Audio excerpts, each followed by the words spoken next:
We're going to talk about linear inequalities today, and I'm going to apologize to you up front. This video is going to be a little bit longer than some of our other videos, and I know the other videos are kind of long too, but this has a lot of really good information in it. So if you need to pause the video and take a break, by all means, pause the video and take a break.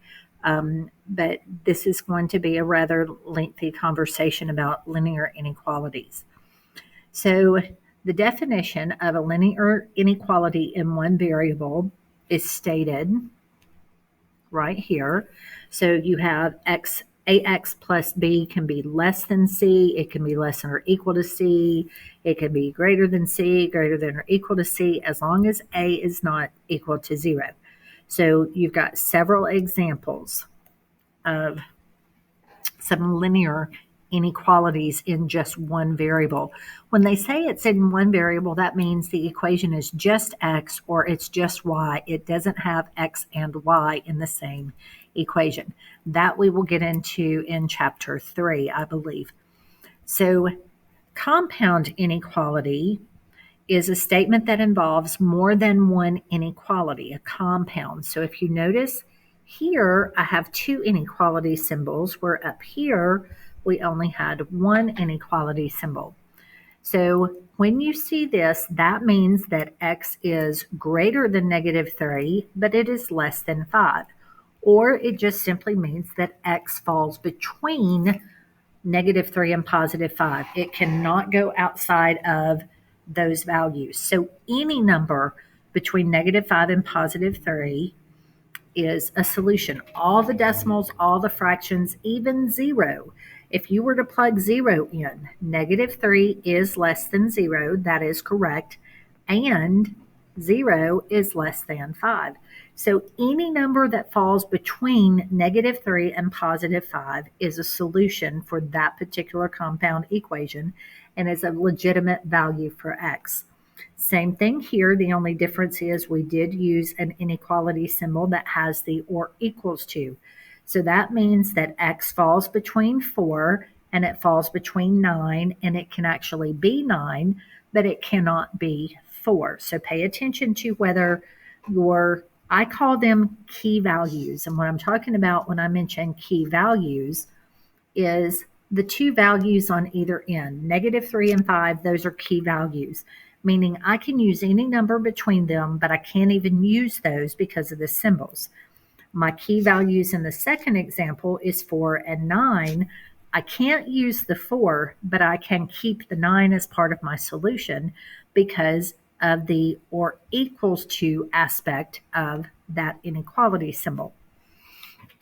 So let's use a number line to kind of visualize the solution sets, whether it's an individual solution set or a compound solution set.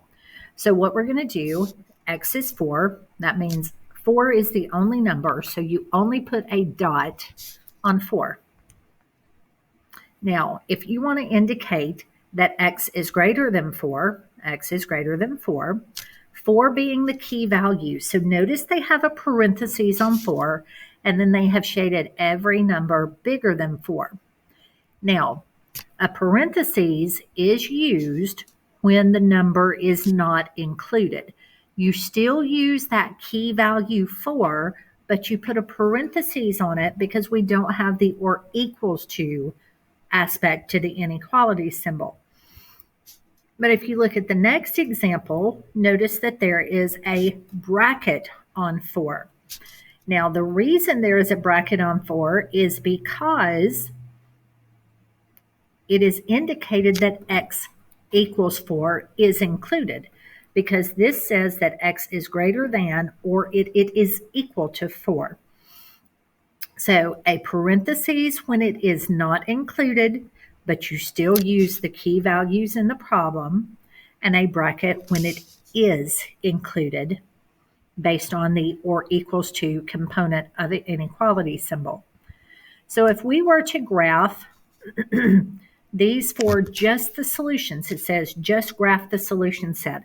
So they were kind enough to do all the work for us. They solved the problem and all of that. So what I'm going to do, since I cannot include 5, I am going to put a parentheses on 5. Notice that my parentheses is shading to the less than side of 5 because this says that x is less than 5. You always turn your parentheses or your bracket in the direction that the shading goes. And so I have indicated by shading the numbers that are less than 5 on the graph. Here, since -2 is my key value, I'm going to put a bracket on -2 because I have the or equals to aspect to that inequality. Notice that I have turned the bracket facing all the values that are greater than -2. The bracket indicates that it can be equal to -2. The shading is all the numbers greater than -2. The bracket means to include -2 in your solution set. Now, I would never try to graph a problem that looks like this. I like to graph when y is first or x is first because the direction the arrow goes helps me decide which way to shade. So I'm going to take this problem and I'm going to completely flip it. Notice that the tip of the inequality is pointing towards 6 and the opened end is pointing towards y. So I'm going to rewrite that with the open end still pointing towards y and the tip pointing towards 6. Now I know to put a parentheses on 6, not a bracket because we do not include 6. And then we're going to shade everything greater than 6. For the compound inequality, I have 2 key points. This inequality symbol goes with -2. So I'm going to put a parentheses on -2. And notice that this parentheses goes, or this key point has a bracket because it does have the included symbol. Now, I'm pointing them facing each other because x has to fall between those numbers because that's what the statement says. -2 is less than x is less than or equal to 5. So that means x can be any number between -2 and 5, where -2 is not included, but 5 is included. And you can tell by the symbols. The parentheses says that -2 is not included, but the bracket says to include 5 in your solution set. Now, to take an answer and write it in set builder notation, you're going to take your answer, set builder notation, and notice that the only difference is we're going to keep this, but we're going to put the x in the vertical bar. By doing that, you're saying the set of all numbers x such that x is greater than or equal to 2. That's what it means by set builder notation. Now, interval notation, which is the more commonly used format, means that you're going to write exactly what you see on the graph. So if I take this inequality and I put it on a number line using the bracket or the parentheses and all the shading, I'm going to write down exactly what I see. So as I'm looking at the problem and I go this way, I hit the bracket first. Then I put the key value that the bracket is on, which is 4.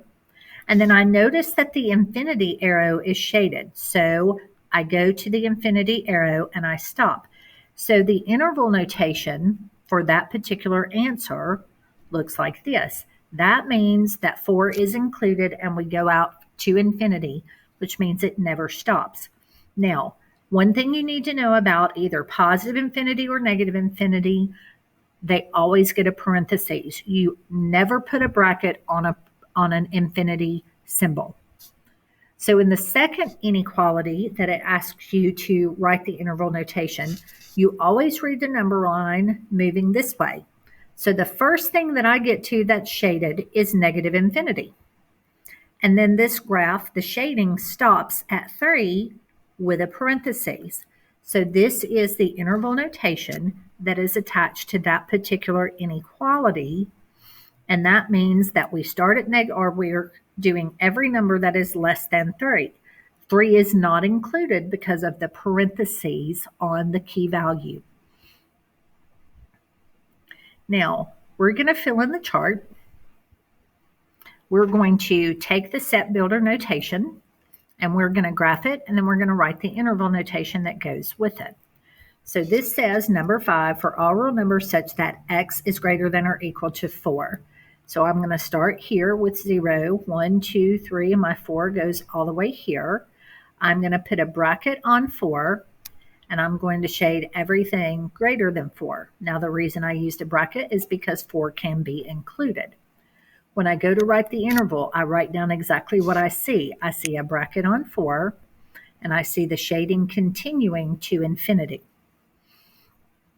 For number 6, I see a parentheses on 4 and continuing to infinity. So what this would mean is for all numbers x such that x is greater than 4. Do not use the or equals to symbol because that does not go with a parentheses. Parentheses means it is not included or not equal. Now, I'm only given the interval notation in number 7, so the first thing I see is negative infinity. So I'm going to put my negative infinity here, and I'm going to put negative 2 here, and 0 would fall here. So I'm going to put a bracket at negative 2, and I'm going to shade everything towards negative infinity.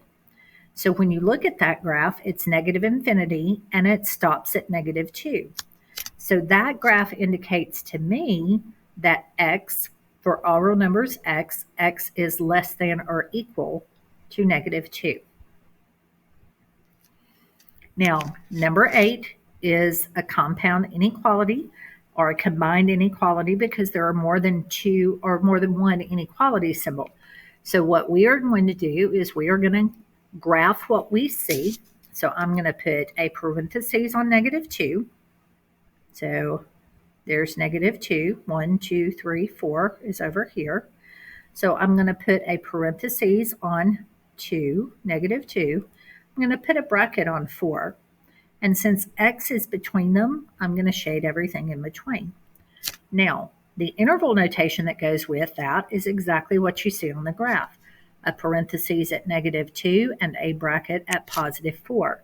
Now notice every single interval, every single one of these so far, you go from left to right. So you use the smallest value first and you work your way up to the biggest value.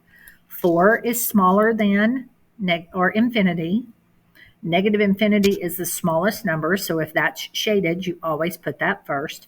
And negative 2 is smaller than 4. So always list your intervals from the smallest number to the largest number as you are writing them. Okay. In number 9, we're given the picture. So it's easier to do the interval notation first. I have a parenthesis at the key value 0. I have another parenthesis at 4. My interval notation is done. Now I need to write my set builder notation. So since x falls between, all the shading is between those values. So 0 is less than x is less than 4.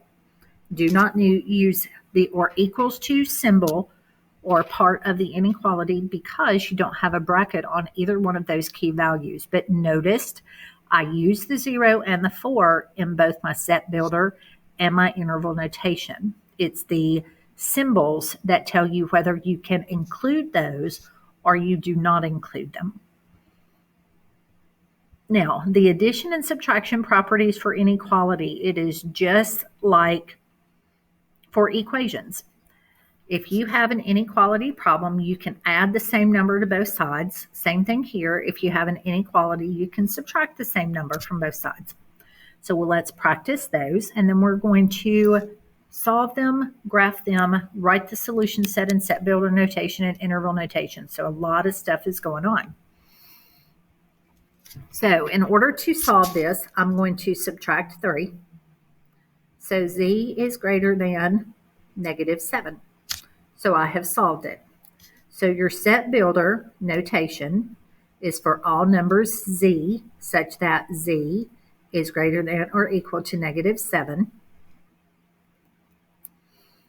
I do a number line first. So I have -7 here, and of course 0 would be to the right of that. So I'm going to put a bracket on -7, and I'm going to shade everything greater than that because that's what my solution tells me to. And then my interval notation would be exactly what I see, a bracket at -7 and going out to infinity. This problem, I don't like that because x is not on the front. So what I'm going to do is I'm going to flip the whole problem. Notice that the opening to the inequality symbol is pointing towards 7 and the point of the inequality is pointing towards the x plus 2. So I'm going to flip the whole problem. Notice my point is still pointing at x plus 2 and the open side is still facing the 7. So I'm going to subtract my 2 and that gives me x is less than 5. So my set builder notation for all real numbers such that x is less than 5. I like to graph mine first. So 0 here and 5 is to the right. So that would be a parentheses on 5 and shade everything smaller than that. And that helps me with my interval notation since my negative infinity symbol is shaded and then I stop at 5. So I have done everything it's asked. I solved it, I graphed it, I wrote the set builder notation and the interval notation. Now, not all of your problems you're not going to have to do all of those aspects in every single problem, but please make sure that you do pay attention to those. Now, multiplication and division properties of inequality. This is very, very important. Now, the multiplication and division property says that if you have an inequality, you can multiply or divide both sides by the same positive number on both sides. No big deal. This is important. This is critical. This is the catch. If C is negative and you multiply or divide both sides by a negative number, you must reverse the inequality symbol. Okay? So I'm going to show you what that means. So in this first example, I've got -1g is less than or equal to 7. So that's actually -1g less than or equal to 7. I divide by that coefficient. I'm dividing by a negative number. So my symbol will change directions. Now, I have solved the inequality. I have used the very, very important rule. I divided by a negative, so I reversed the direction of my symbol. My set builder notation for all numbers g, such that g is greater than or equal to -7. When I graph it, I can put -7 over here, so that would be 1, 2, 3, 4, 5, 6. So 0 would be there. I'm going to put my bracket there and shade everything less than. So my interval notation would start at -7 and go out to infinity. Number 13, I'm going to add 10 to both sides. So that gives me 18 is less than 2x. I'm going to divide both sides by 2. My symbol does not change. Okay, now I do not like to graph it when I have my variable on the right-hand side. So I am going to take that. Notice that the point of the inequality is pointing to 9. The open end is pointing at x. So I'm going to flip it so that the open end is still pointing towards x and the tip is pointing towards 9. And that's what I'm going to graph. So 0, 1, 2, 3, 4, 5, 6, 7, 8, 9. And I'm going to put a parentheses there and I'm going to shade everything greater than 9. So my set builder notation for all numbers x such that x is greater than 9. And my interval notation would be parentheses at 9, go out to infinity and stop. Now, here again, I divided by a positive. You do not flip the symbol when you divide by a positive.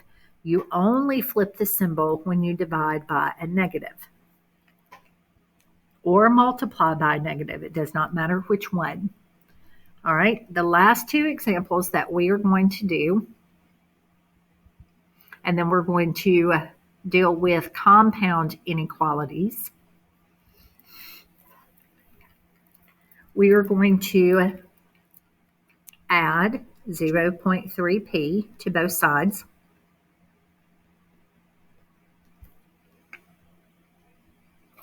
That gives me negative 0.8p minus 0.3 less than 2.1.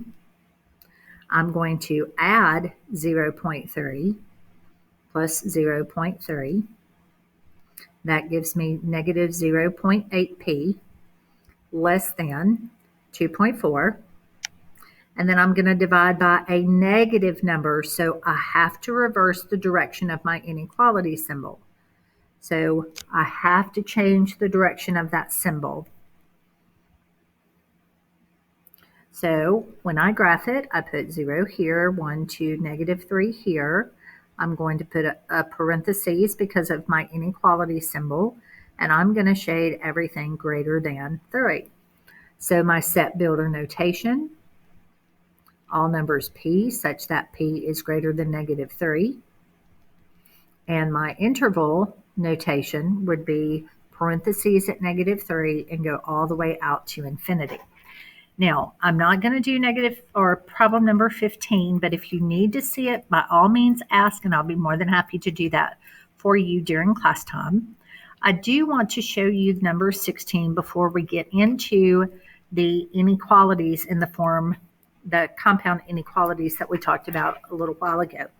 So this says to determine if 6 is a solution to the inequality. So what that means is you plug 6 in.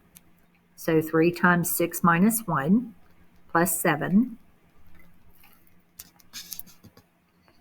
is greater than 16 plus 6.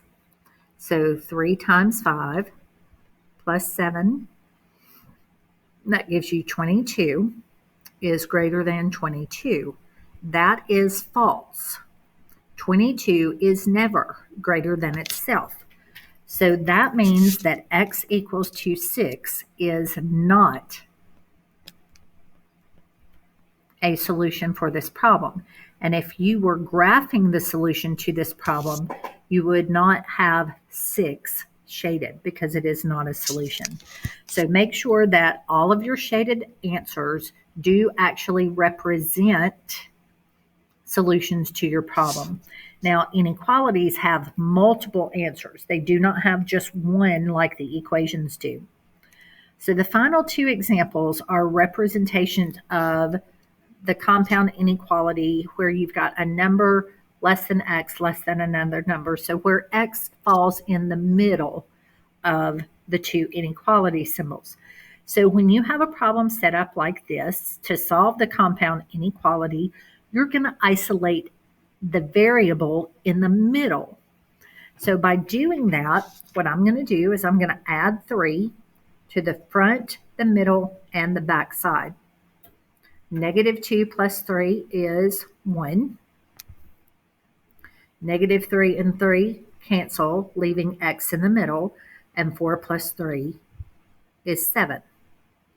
So that is my inequality. I have solved it. Notice that I added 3 to the left, the middle, and the right-hand side, and then I have my compound inequality answer.